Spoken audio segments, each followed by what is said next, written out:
am so happy to hear that y'all like my paper beads and you want to learn how to make them. So I'm going to do this video and we're going to make some together. But first,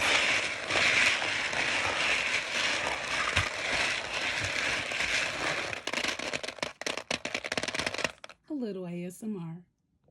For supplies, you're going to need some decorative paper, a glue stick, a bead roller, and also a pair of scissors or something to cut with.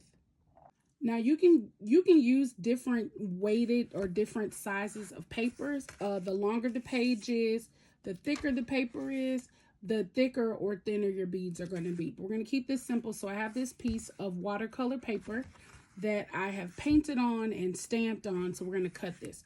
Now how you cut this matters. Let me zoom out real quick. Now how you cut this paper matters to give you the different size that you want. What we're going to focus on is this tiered, tapered type look bead. So that's what we're going to cut. So to cut this, you're going to start at the pointy end here. We're going to start at the very corner here. We're going to cut about this length. So I'm just going to cut this by hand. You can also use an X-Acto knife on a cutting mat. You can use a guillotine cutter. You can, whatever you like to get this shape. There's also templates and stuff that you can buy. How big this is determines how tall your bead is going to be. So I'm going to cut a couple more of these. After you cut your pieces, the next part is going to be your roll. This is where you need your bead roller and a glue stick, or you can even use Elmer's glue to do this.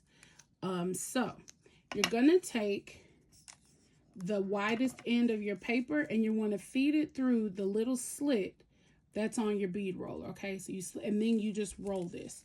Now, as you're rolling this, you want to try to keep your paper as centered as possible.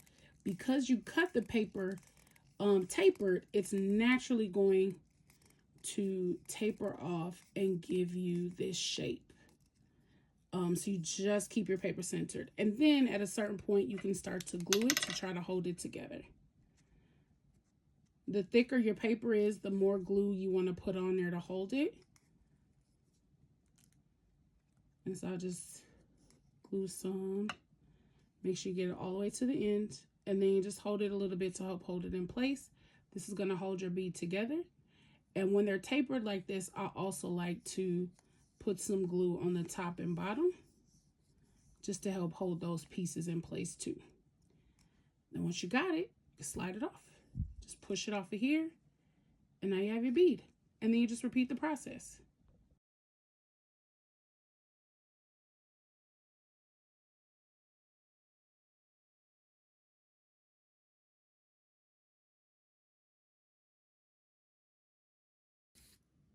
Once you have all your beads rolled up, now it's time to seal them. Now to seal these beads, there's different things you can use. You can use Mod Podge, which that's actually what I'm going to use. You can also use nail polish. You can use different glues. Like I have this glitter glue. You can use those types of things. And you can also even use resin if you have a little more tools to make that happen. But we're going to go ahead and use this Mod Podge. You're also going to need some toothpicks, which I have here. You're going to need like a foam block, kind of one of those flower foam things. You need that and a paintbrush. Now first what I'll do is put this on the toothpick. If I can't fit this straight through here and it just holds the bead, this actually it's not as secure as I need it to be.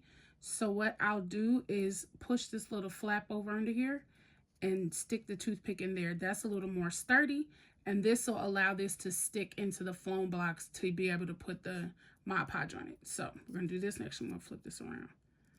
We'll do this one. And you don't have to use the toothpicks that have the little things on it. I just use them because that's what I had.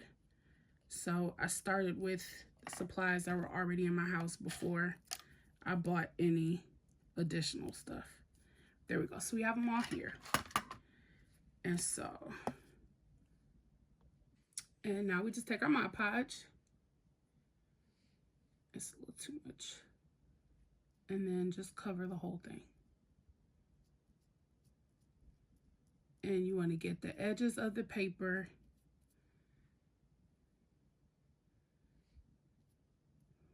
all the way around.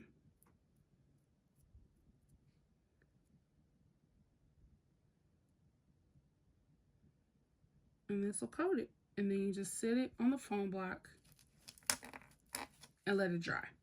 To let it dry, I usually let them sit overnight.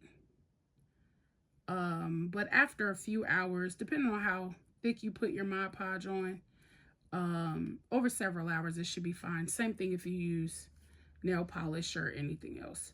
Now, if you use UV resin, then that, depending on the cure time, those don't take as long with UV resin.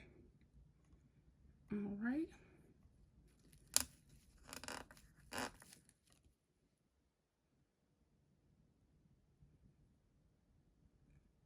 I'll just do this. And then you don't want to overthink it. And just make sure you cover all the things, and then you just let it sit. My Mod Podge just changing colors a little bit because this paper has distressed inks on it, and I think the ink is causing this to change colors a little bit. That's okay. There we go. And there we have it. So we'll let these sit and dry. Now, once your beads are dry, then you can take them off. Now, this is from another project that I did. So you just pull these off and just carefully remove it from off the toothpick, and your beads are done. So do a few more of these. And then your toothpicks you can reuse again. So don't get rid of those, especially if you plan on making more of these beads.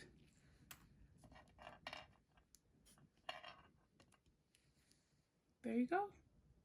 Happy creating, and please feel free to tag me if you do this. I want to see what you make. All right, y'all, bye.